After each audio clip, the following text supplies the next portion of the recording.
Hello, this is Melissa, and I am joined today by Jared, and we're going to do an installment of the Tragedy and Hope Book Club. And before we launch in and I talk to Jared, I just wanted to mention the May reading assignment. And that is going to be 2 chapters. And the first is Finance, Commercial Policy and Business Activity, 1897 to 1947. That's Chapter 7. And International Socialism and the Soviet Challenge, and that is Chapter 8. So that'll take us the whole month of May. Now, Jared is very involved in the book club. He is a regular at the chat room and has made a lot of good contributions. I don't get to spend as much time there as I would like to because every single time I go over there, one thing that I noticed a week before last was there was one of the members of Book Club is Hayes Review. I think his first name is Nick, but Hayes Review reviews books in a series of streaming videos, and I've been able to catch about 1.5 of those, and the last book that he did was on the Rockefeller Foundation, and the author, I don't remember the first name, it might have been Robert, but the last name was Fosdick. And it's very interesting what he's doing, but I hadn't paid any attention to the Rockefeller Foundation. And that was a great rabbit hole to go down and see who is the current president of the foundation and what he's up to. So I just want to thank you off the bat, Jared, for being such an integral part of Book Club and the conversations that are going on. And so finally, with no further ado, hello. Howdy.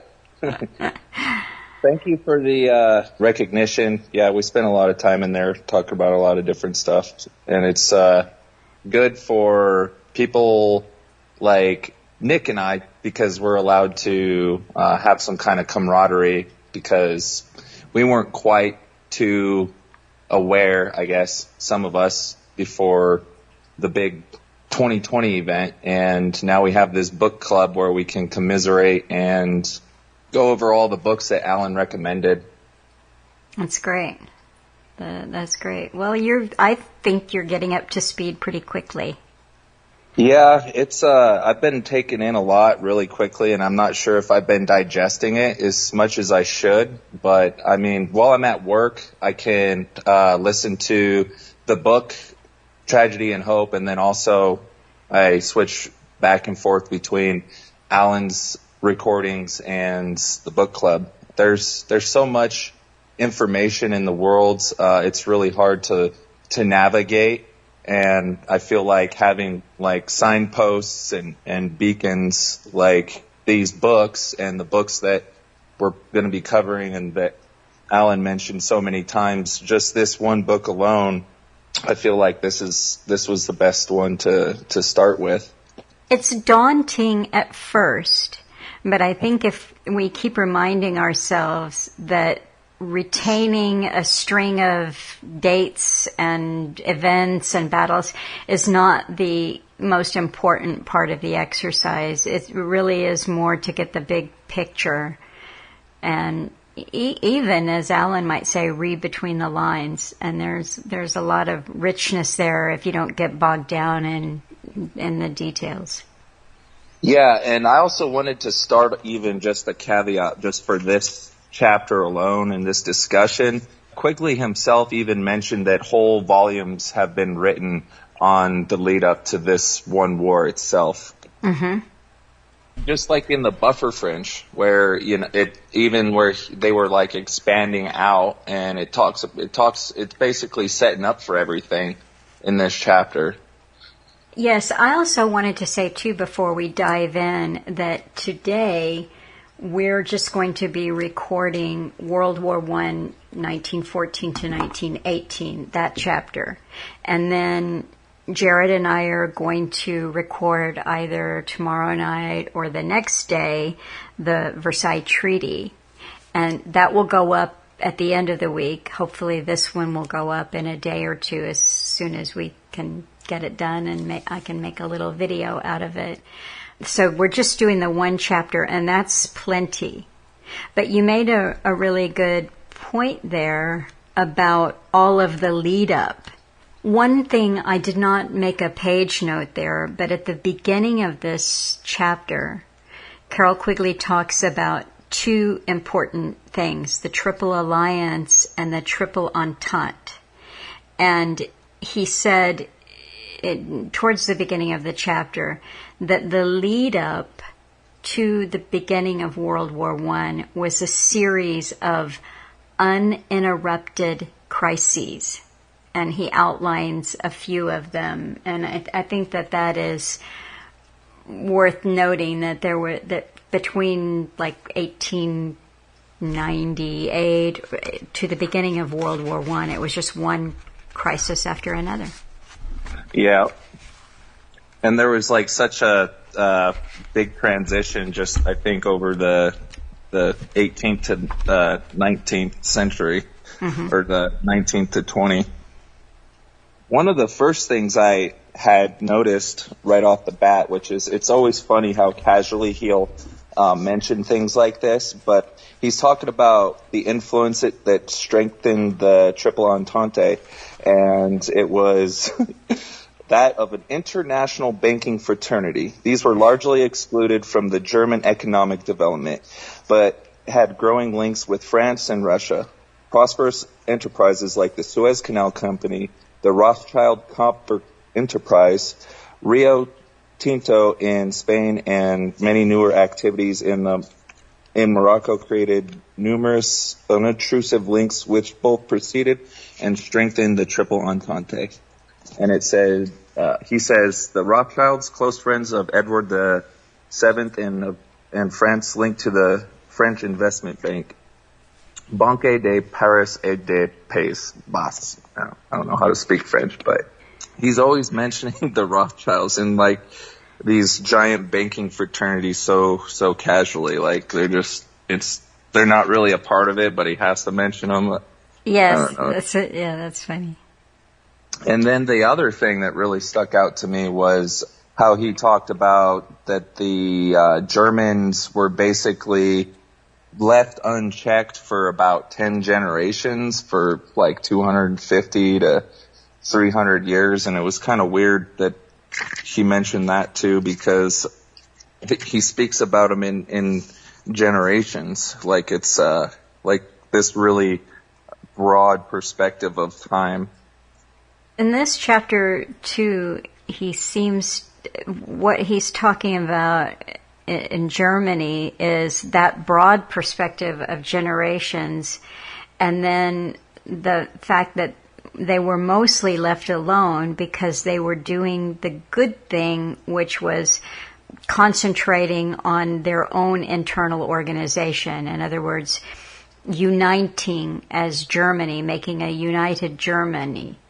And so that seemed to be, for the big picture of what they wanted with Europe, that was a good thing.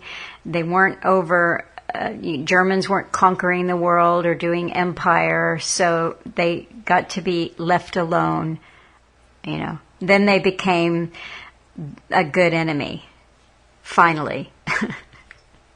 Yeah, it's also a weird thing of what England kind of did, was they would always like let their second biggest rival like grow, or they would basically let a rival to their second biggest rival grow, and that would keep the proximity power in check to them. And it's like he mentions their strategy right in the book. It says right here, tended to welcome the rise of Germany because it relieved her to a great extent from the pressure of France in the political and colonial fields. And it seemed like basically that it was just, this was like, to me, like a very dramatic end to the colonizing of the world at broad. That's a good point.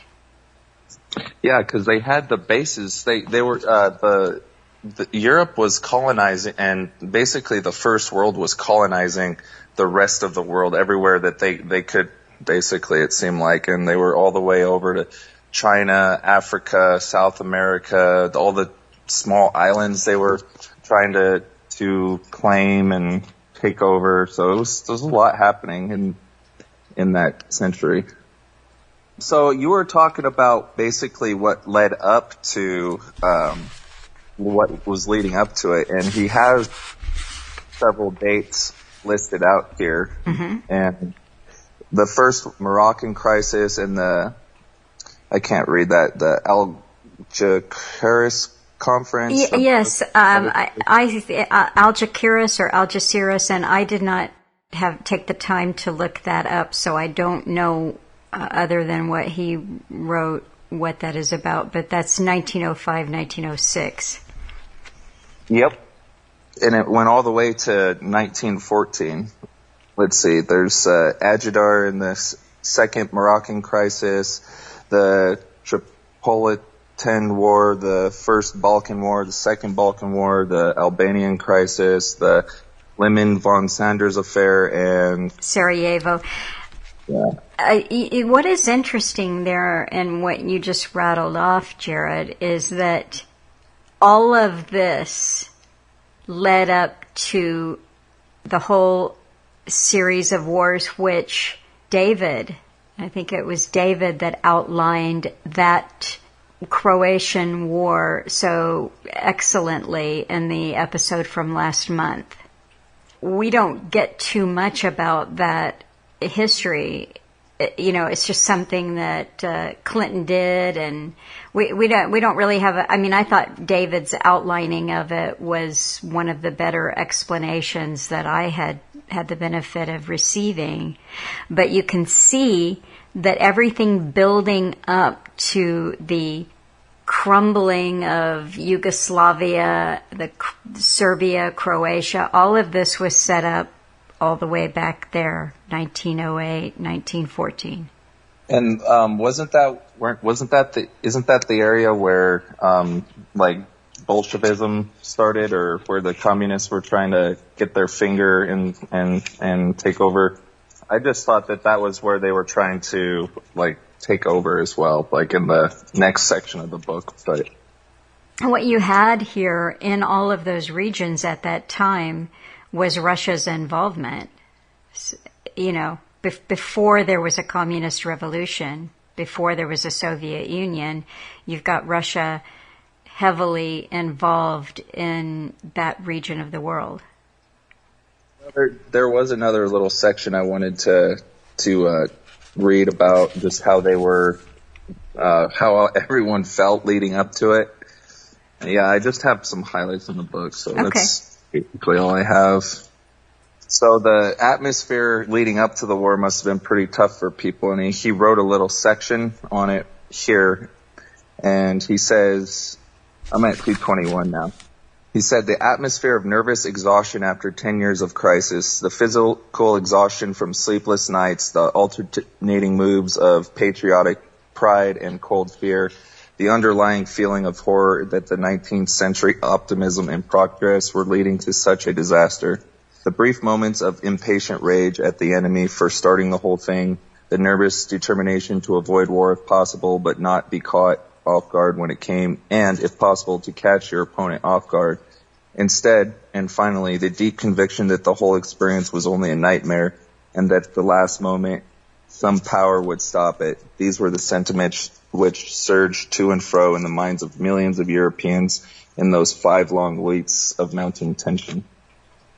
Also, there was an assassination to the heir of the Habsburg throne on June 28, 1914, which, to me, I think that's kind of crazy because not everyone, but a lot of people think that secret societies and these like assassin guilds were just like a thing of bygone. But I mean, when people get assassinated, it's obvious.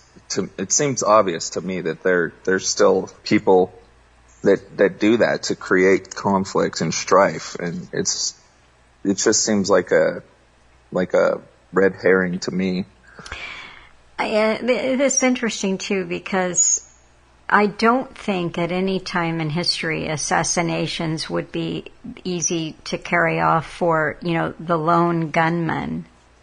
And they are excellent ways, just like sinking a ship or, bombing Pearl Harbor or whatever. I mean, they're excellent, excellent ways to kick off a war. Assassinations are. So I never buy the disaffected, lone nutter. I don't know. It takes so much coordination and resources, and that's a pretty big target. The heir to the throne is like that would be mainstream news for forever if it happened these days. That say one of the president's children were killed or something. Oh, absolutely. And so I'm on page 225 here, and he has a pretty interesting comment to say here, and that's the military history. And he says, for the general student of history, the military history of the First World War is not merely the narration of advancing armies, the struggles of men, their deaths, triumphs, or defeats. Rather, it presents an extraordinary discrepancy between the facts of modern warfare and the ideas on military tactics which dominated the minds of men, especially the minds of military men. This discrepancy existed for many years before the war and began to disappear only in the course of 1918.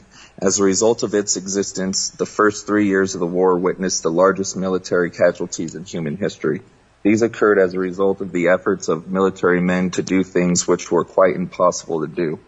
And it just made me think about how he was describing all of the old tactics, basically, from the previous century, where they would just line up in lines and shoot cannons at each other and charge. And basically, it sounded like the way he described it, all of the generals and commanders had this same kind of ideal I think it was called the doctrine of continuous front, where they would basically just charge in there with their bayonets and try to create a hole in the line and then rush in with cavalry and try to take out like the back flanks.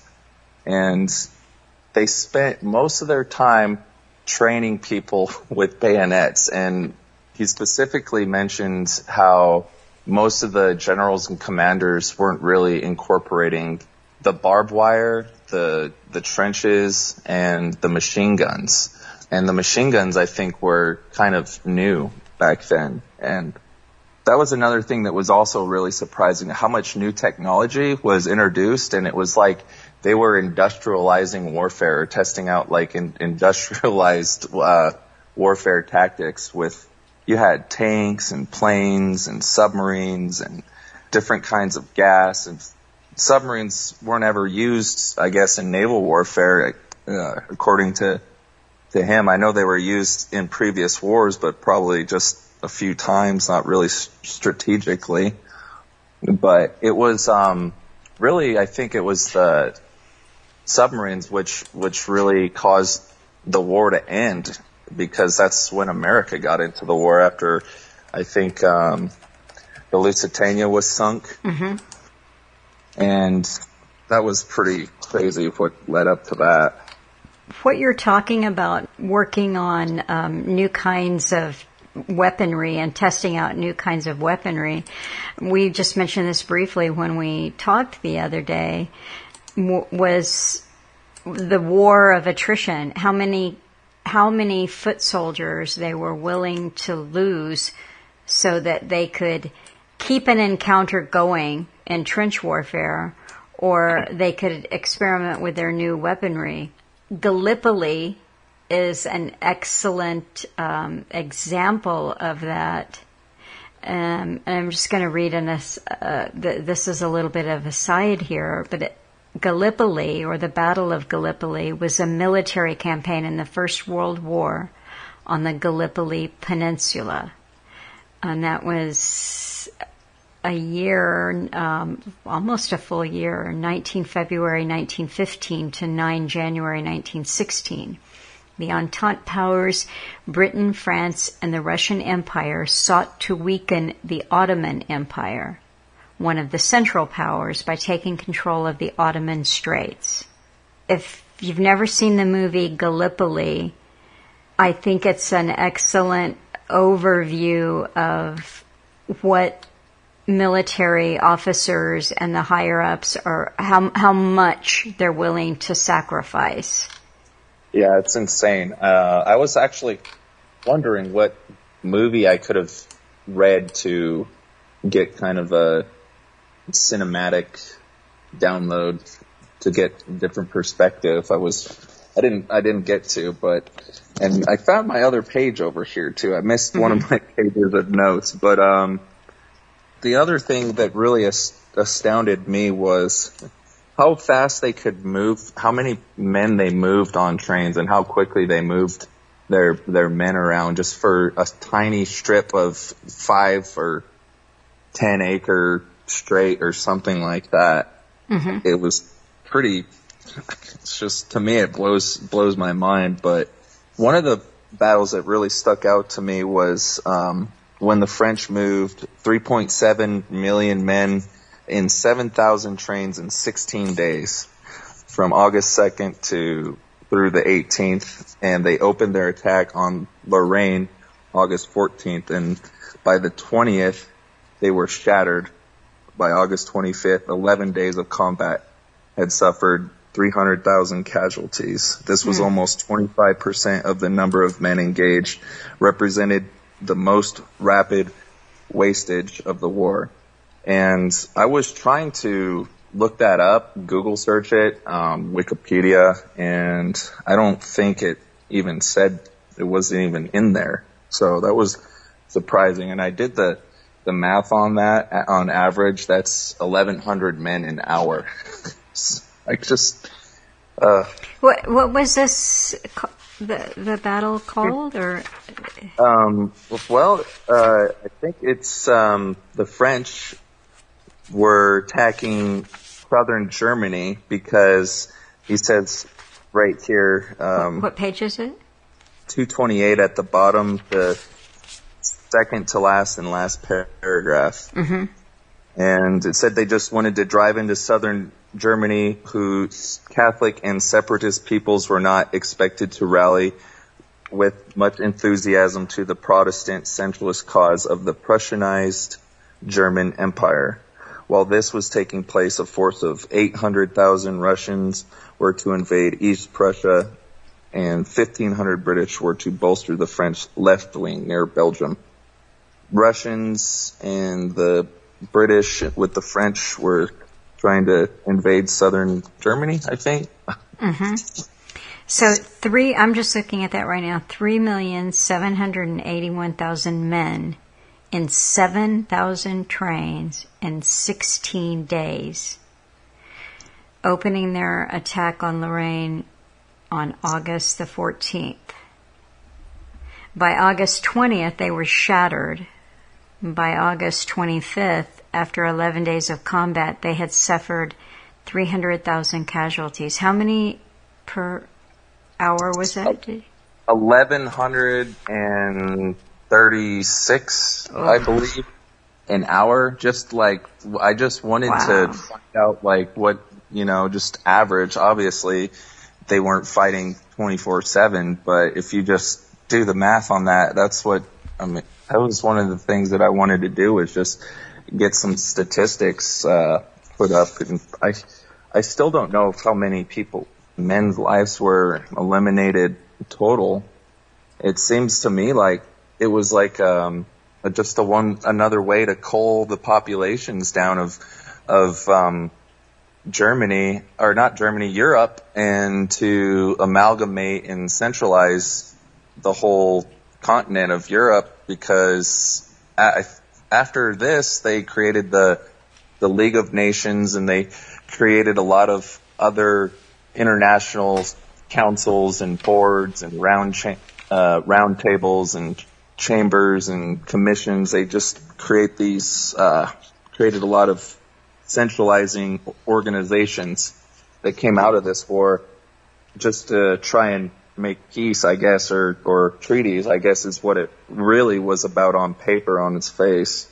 You bring up some really good points there, and remember that Alan would always point out that H.G. Wells bemoaning the fact that not enough lives were lost for their big plan of depopulation, that they would have to have another war.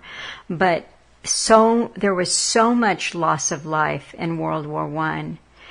Another thing that Alan has talked about are what they call cenotaphs. You have a slightly different way of having a monument or a memorial in the U.S., but across Europe and in Great Britain, you have these cenotaphs. Often they look a little bit like an obelisk, but you've got names of the lost for an area cover this cenotaph. And he said from his travels in Europe that he would go into a village and he could tell by just reading the names on there, whole families of men were wiped out. And so besides everything that this did for furthering depopulation and European amalgamation, it also ushered in things such as nihilism, erosion of faith, erosion of commitment to the traditional religions that you had always had, chiefly Christianity.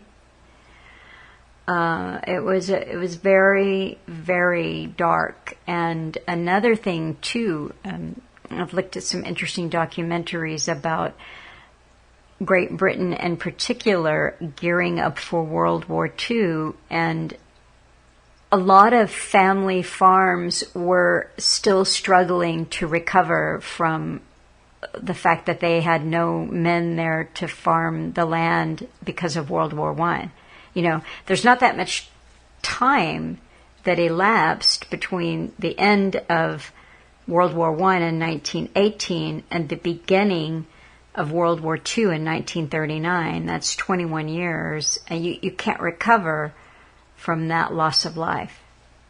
No, I never heard of those monument memorials. I don't remember ever hearing about those. But speaking on like the Christian aspect, one thing that he mentioned, which I thought was, I mean, I guess it's appropriate for him, but he didn't mention how they had in the first year the ceasefires for Christmas, and how a lot of the troops had a ceasefire on Christmas Eve and Christmas, and that didn't last throughout the whole war, but a lot of companies and enemies were able to do that, and they were even like, I guess some of them were trading souvenirs and sharing chocolates, food. Yeah.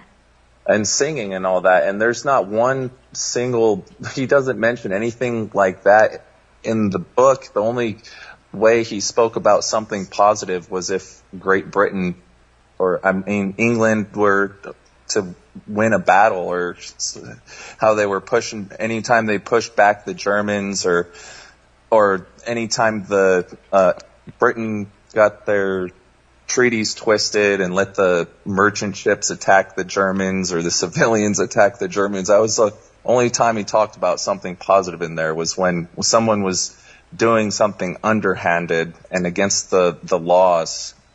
Well, speaking of movie depictions, there is a fictionalized account based on a lot of real life events called Joyeux de Noel, and that shows that beautifully. It's a touching film about the ceasefires that happened on Christmas Eve, and it's something that when we're thinking about how we are used, how our peoples are used historically to fight these wars that we never are told the real reason for, is that when you put your supposed enemy in front of you, and you can see them as a human instead of demonized like the evil barbaric Hun, the monsters that the propaganda portrays them as, you understand as a human that you're looking at another human.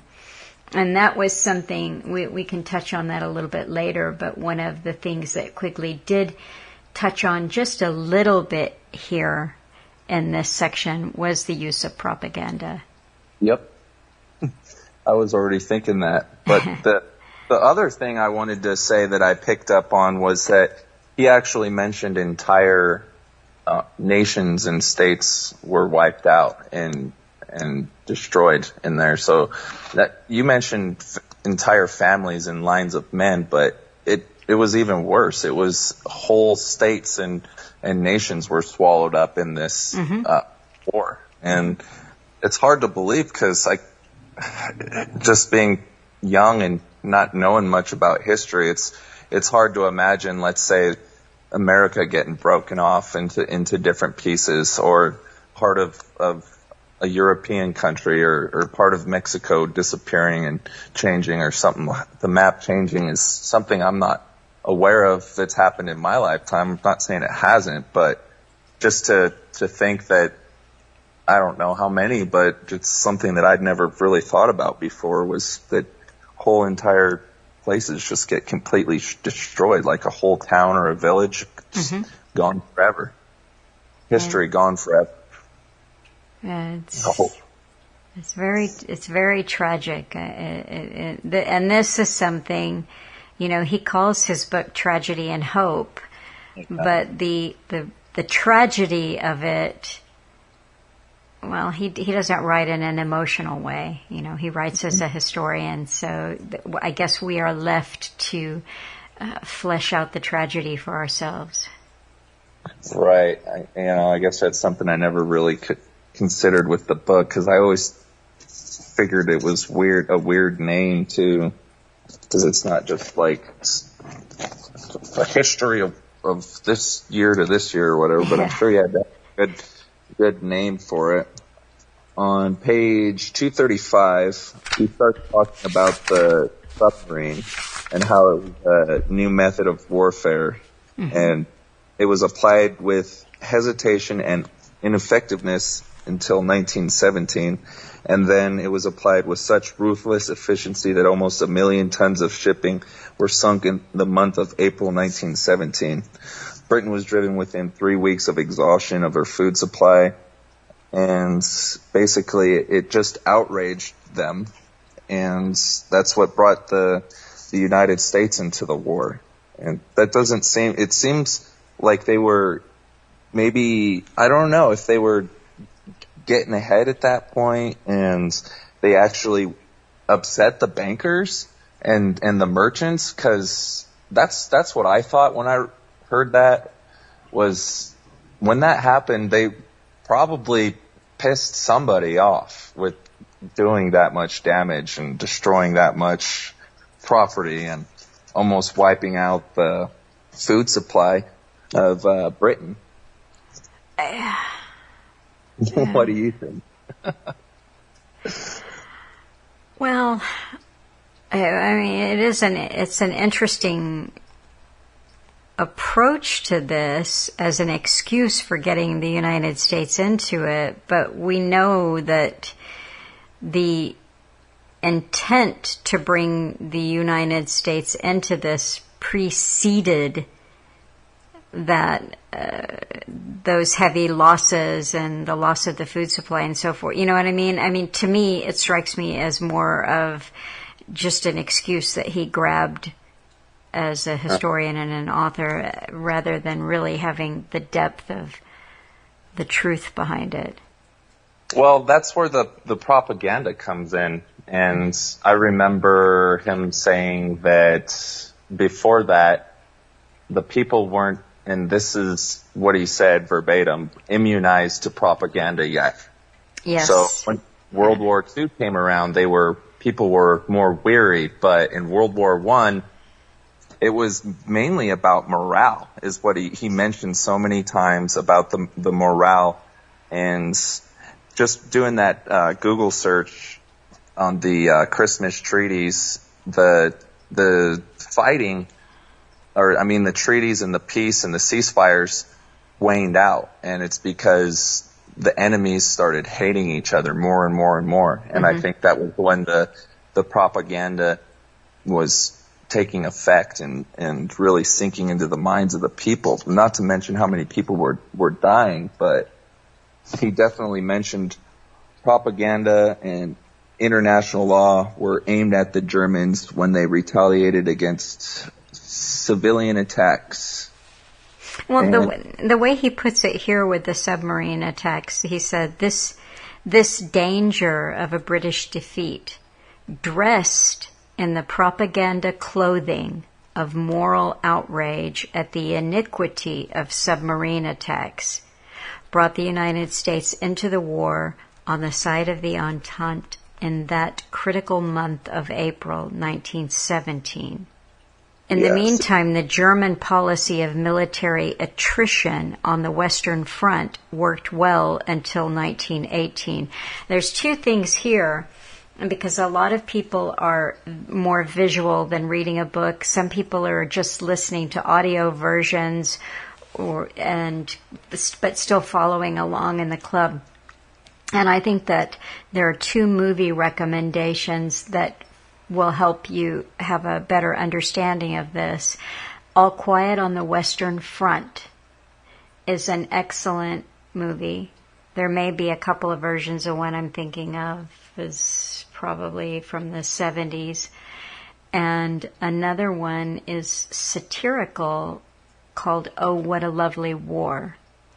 And particularly with the satire of Oh, What a Lovely War, the war of attrition, the fact that we are just, I think they were called smiths on a blackboard. So the dead troops were smiths with the numbers just being chalked up of loss of life.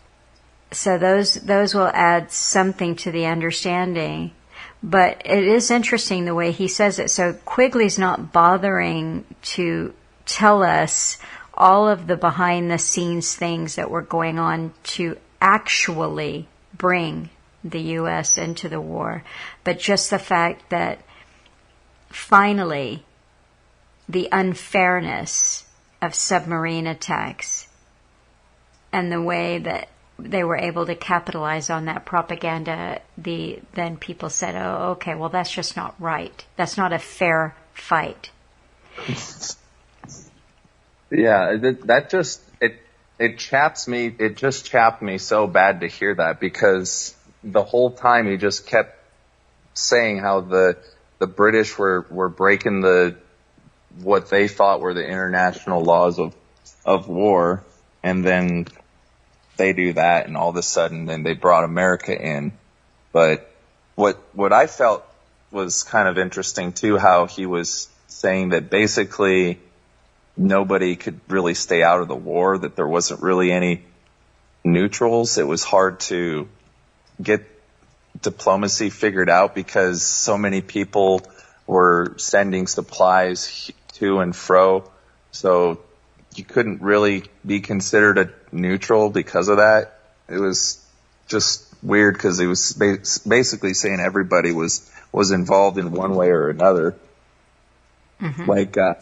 Like the Netherlands, they were neutral, but the British had the English Channel blockaded, and this is where that happened. Yeah, it says right here that the United States continued to insist that the Germans obey the old laws while condoning British violations of the same laws to the extent that the distinction between war vessels and merchant ships were blurred. Accordingly, German submarines began to sink British merchant ships with little to no warning. Their attempts to justify this failure to distinguish between combatants and non-combatants on the ground that British floating mines, the British food blockade, and the British instructions to merchant ships to attack submarines made no such distinction, were no more successful than their efforts to show that their severity against the civilian population of Belgium was justified by the civilian attacks on German troops.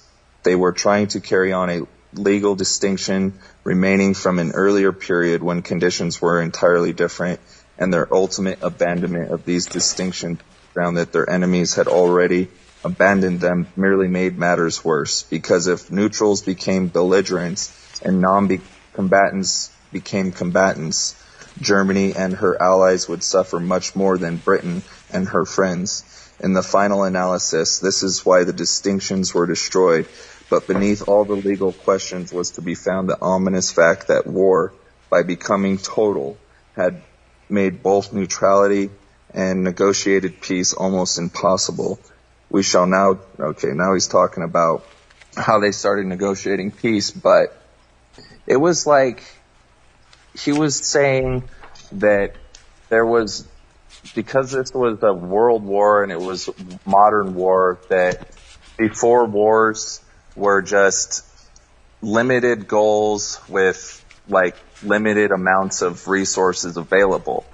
But now, with the propaganda and everything, it was total war with unlimited objectives and unlimited resources. And he kept saying that, I don't know if it was in the end of this chapter or the beginning of the next one, but that the capitalists basically miscalculated because they thought the war would be over in 6 months because of the lack of funding. But all the countries just liquidated their assets and their golds and changed their currencies over to fiat currencies and different types of currencies just to fund the war.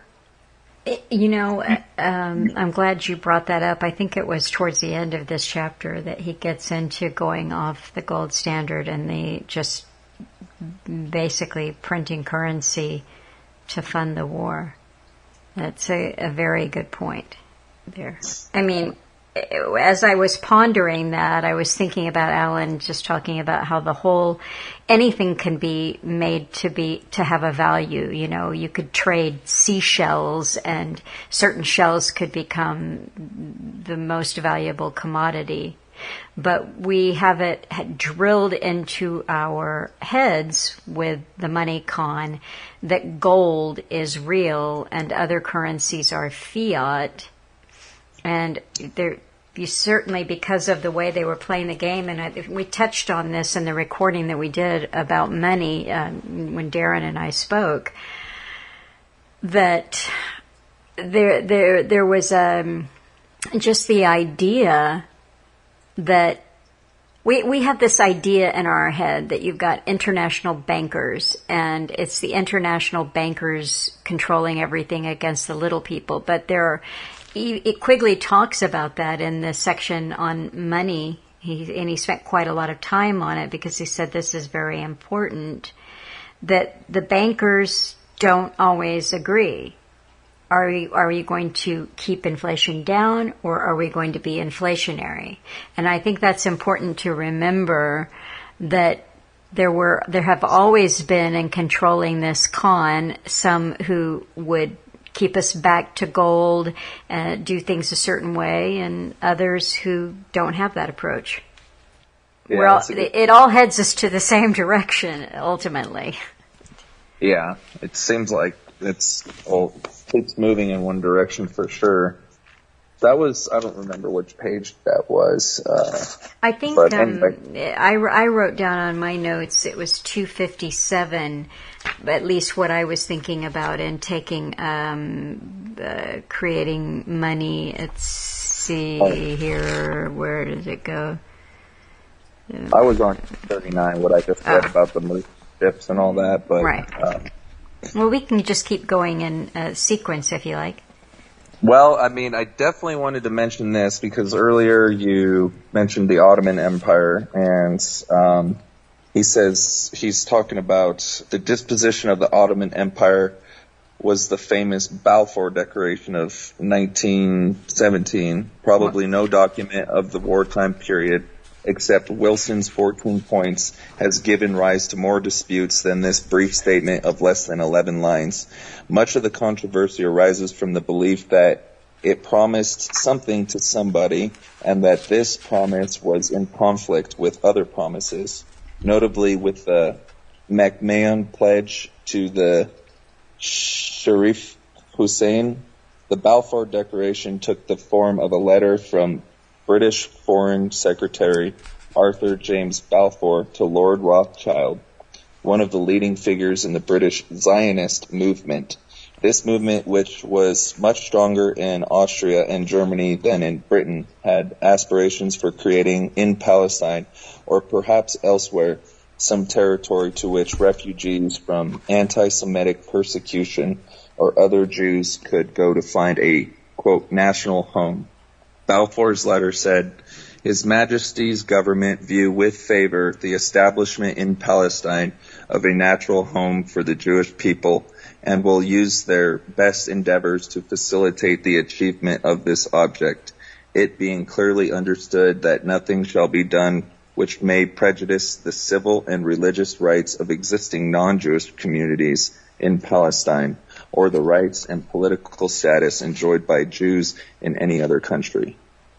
And then he goes on to say, it is to be noted that this was neither an agreement nor a promise, but merely a unilateral declaration that it did not promise a Jewish state in Palestine or even Palestine as a home for the Jews, but merely proposed such a home in Palestine and that it reserved certain rights for existing groups in the area. Hussein was so distressed when he heard of it that he asked for an explanation, and it was assured by D.G. Hogarth on behalf of the British government that, quote, Jewish settlement in Palestine would only be allowed insofar as would be consistent with the political and economic freedom of the Arab population. Well, we have to look in to see who D.G. Hogarth was, because he may have been a man of his word, but that word was not kept. Yeah, unfortunately, reading that just makes me think of what's going on right now, and it kind of makes me think about things in a larger perspective. And I don't know if this is true or how, I heard it once, but I feel like that each century has its own like kind of theme, but it basically only lasts like as long as a human will live. So I don't know, maybe if you're lucky, 100 years. So I think we're still pretty young in this century because we're only in 2024. So it just kind of makes me think in a bigger perspective about what things can be done. But another thing I was thinking was how the old saying goes, if you don't know history, you're doomed to repeat it, or history rhymes. And it's something that I try to keep in mind with what happened in the beginning of the last century and what's happening now.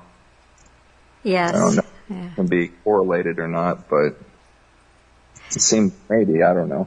Well, I think so. I think that things don't necessarily repeat, but you see similar approach over and over, and the similar strategy being used, doing that real history with Henrique and finding out what I didn't know, which was the parallels between the contested election, the protest / storming of a Capitol, the arrests, the really lengthy prison sentence for some, and that happened in January of 2023. So 2 years after we see this operation / event in the U.S., we see it in Brazil. And I think when we look, if you know enough about history, again, big picture, you definitely see parallels between what's been done before and what is done now. Because if they can do it at any point in history, they can do it again whenever it suits them. Yeah.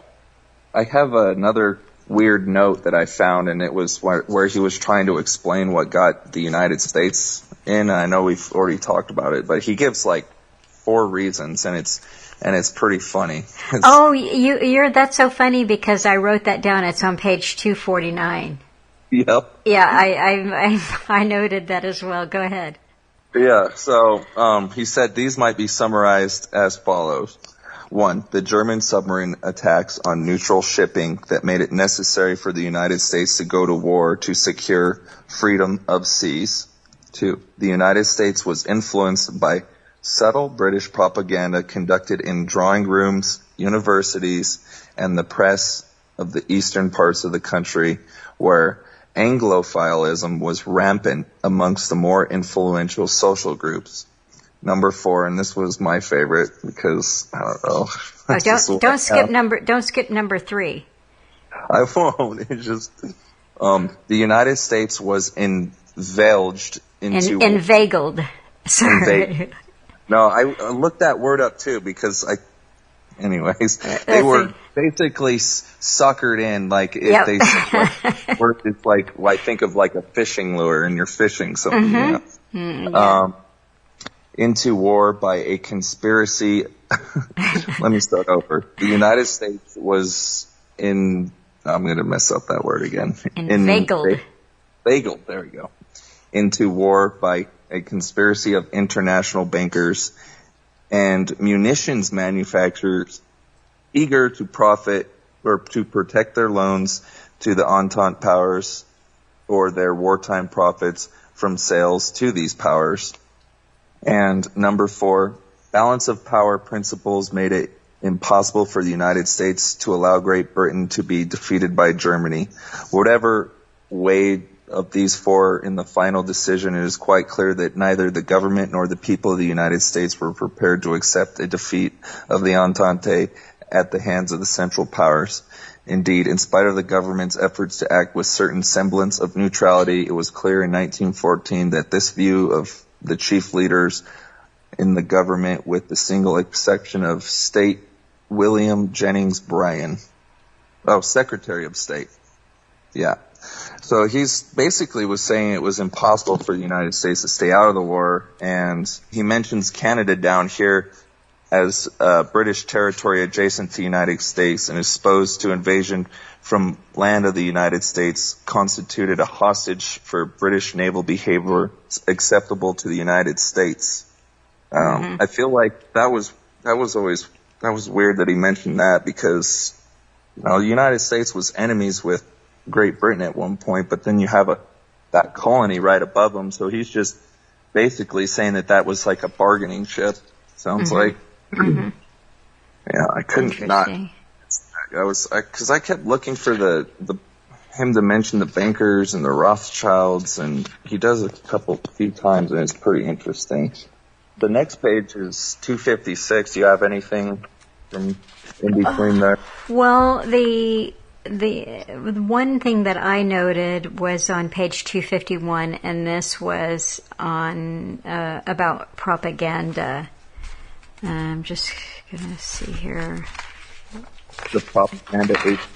Yeah, he says the Times of London announced that 4/5 of her passengers. Oh, I missed the Lusitania. The event was the Lusitania and the propaganda that was around that.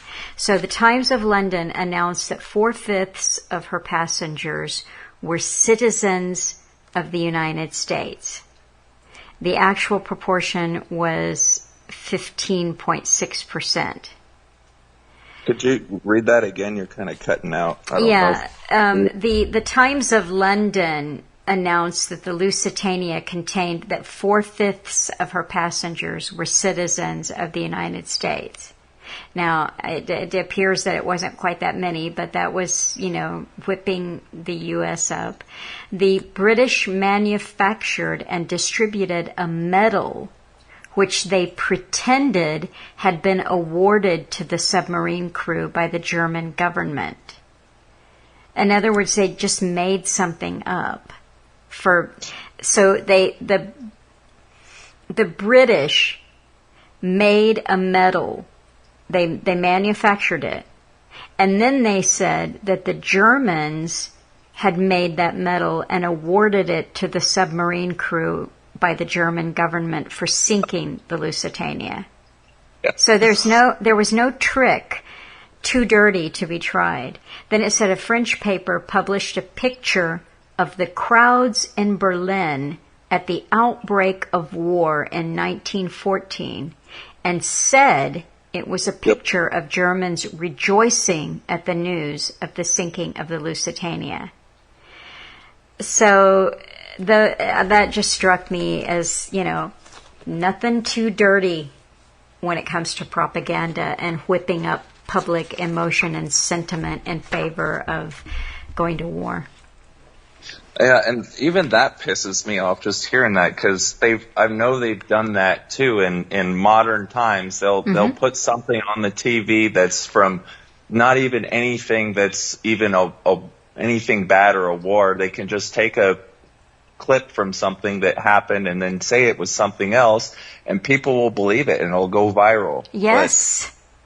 But the other crazy thing too was he mentioned that there was a mysterious second explosion and that 128 of 197 Americans lost their lives. So it was sounded like a setup, because they didn't have their lifeboats lowered. Basically, this mysterious second explosion happened. It doesn't sound like a coincidence to me. No, I agree.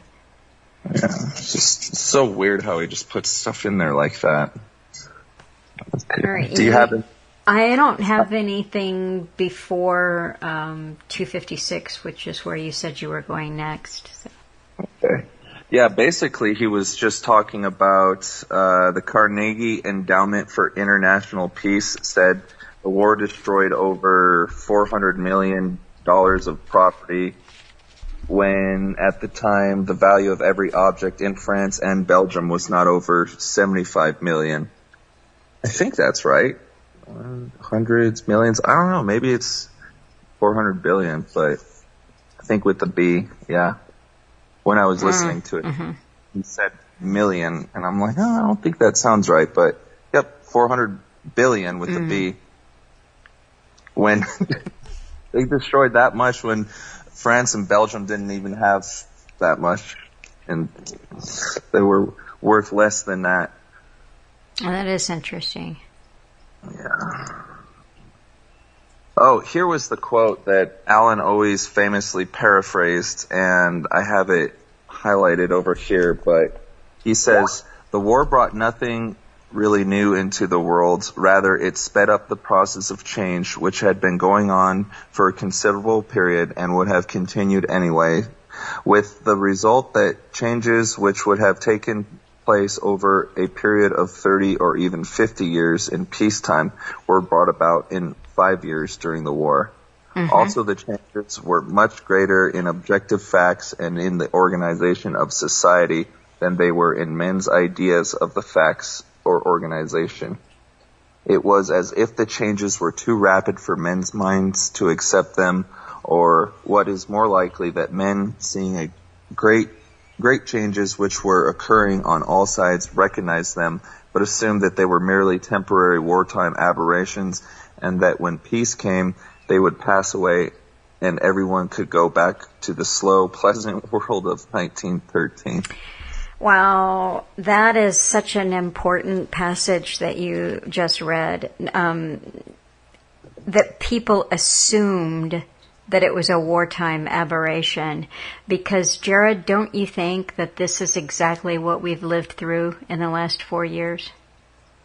Yeah, it is absolutely. The technology has been here, and they've had it. I mean, Trump came out in 2020, March 13th. It's like branded in my brain, where he said he's unleashing the full power of the federal government. And I remember talking to an older fella in 2020 and realizing that we were being rationed, because that's what happened during this war too. And I mentioned something like this was like a war, and the guy was an older fella, and I think he said it was worse than World War II. And that kind of was a pretty deep thing to say casually to some stranger. Well, I mean, it's true. It's true, and that he recognized that is, it's a good thing. But that's exactly where we are. And so many people now, they're back watching their sporting events, and, it's life as usual. I know, I talk to people who say that they see differences in people, and that I've even had somebody say that people smile less and have less spontaneous interaction, let's say, out in public with a stranger at the grocery store, that kind of thing. There may be some differences, but for the most part, people have decided that it's business as usual, that it may have really hurt the economy, but we're battling back. And the sense that I have is that the world is completely different than it was 5 years ago. Totally. I agree. It feels the same to me. It feels like night and day, and people just aren't as jovial. And I think you mentioned nihilism, or how it brought in nihilism. And I know he's mentioned it more than once about how people thought that things were going to go back to what they were in the late 18th century, or the late 19th, and that they just thought that it was just going to go back and it was temporary. And he's mentioned that more than once. And that's why that stuck out to me, because I guess people are stuck in their ways, but they gotta move the people. I don't think I have any more notes till the end of the chapter. I had two really minor things, and the gold standard was one of them, so we've already touched on that. And I think the other note that I made was also about propaganda, which was page 263, and it's just, I don't even know, it's just he's talking about, oh, sorry, that's okay. It's just the way in which the Germans and the Russians were portrayed. In general, manufacture of outright lies by propaganda agencies was infrequent, and the desired picture of the enemy was built up by a process of selection and distortion of evidence. Now, come on, what is distortion of evidence if it's not an outright lie, right? But by propaganda agencies was infrequent, and the desired picture of the enemy was built up by a process of selection and distortion of evidence until by 1918, many of the West regarded the Germans as bloodthirsty and sadistic militarists, while the Germans regarded the Russians as subhuman monsters. A great deal was made, especially by the British, of atrocity propaganda, stories of German mutilation of bodies, violation of women, cutting off of children's hands, desecration of churches and shrines, and crucifixions of Belgians were widely believed in the West by 1916. So there's more on that, and I think it's a page worth rereading for people who have already read it or considering. But this demonization of the enemies has always gone on, and we see this right now with Ukraine versus Russia and Israel versus Iran and all of her proxies. It's a formula. Yeah, I was looking right at it, so I didn't mean to interrupt you. But he gives several different reasons why they needed atrocity stories. He says to build up the fighting spirit of the mass army, to stiffen civilian morale, to encourage enlistments, especially in England, where volunteers were used for 1.5 years, to decrease subscriptions for war bonds, to justify one's own breaches of international law or the customs of, to destroy the chances of negotiating peace, to justify severe final peace, and to win the support of neutrals.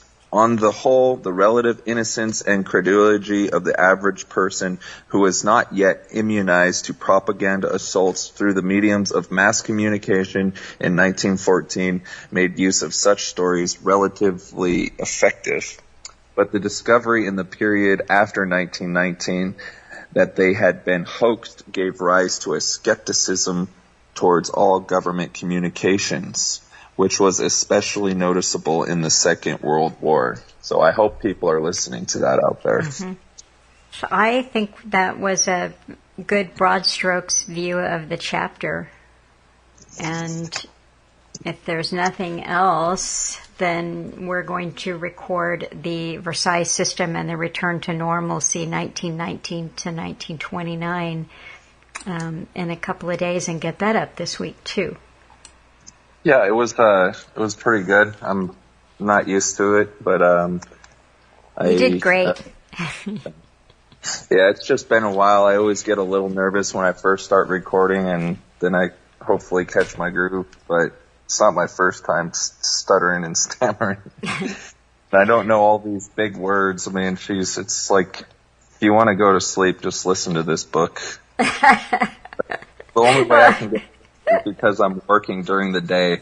I can't sleep. Truthfully, Jared, I mean, I can't even count how many times this book, since we started on Book Club, has put me to sleep at night. You know, it's just when I think, I can't go to sleep, there's too much on my mind or whatever, I just pick up Tragedy and Hope. It's like a sleeping pill. Yeah. But to reiterate, for May, the assignment is to read up to and including these two chapters. So these two chapters. Finance, Commercial Policy, and Business Activity from 1897 to 1947, that's Chapter 7, and International Socialism and the Soviet Challenge, which is Chapter 8. So that'll take us through the entire month of May. And I thank everybody who is participating in the book club. I am learning a lot, not just about Quigley and Tragedy and Hope, but about a whole myriad of things which get discussed in the chat room, and I'm finding it quite interesting. So I thank you all who are participating and reading along, and Jared for doing this with me.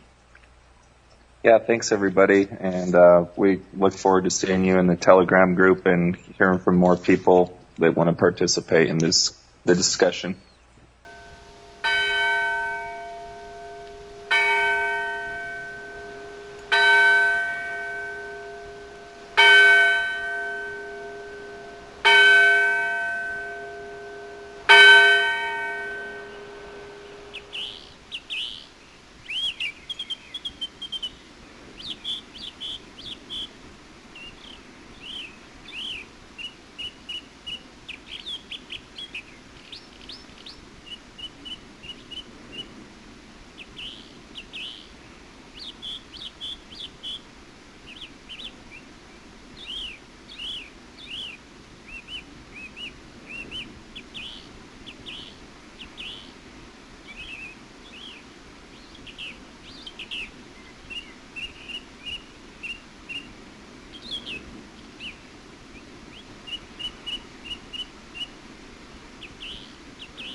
Granny?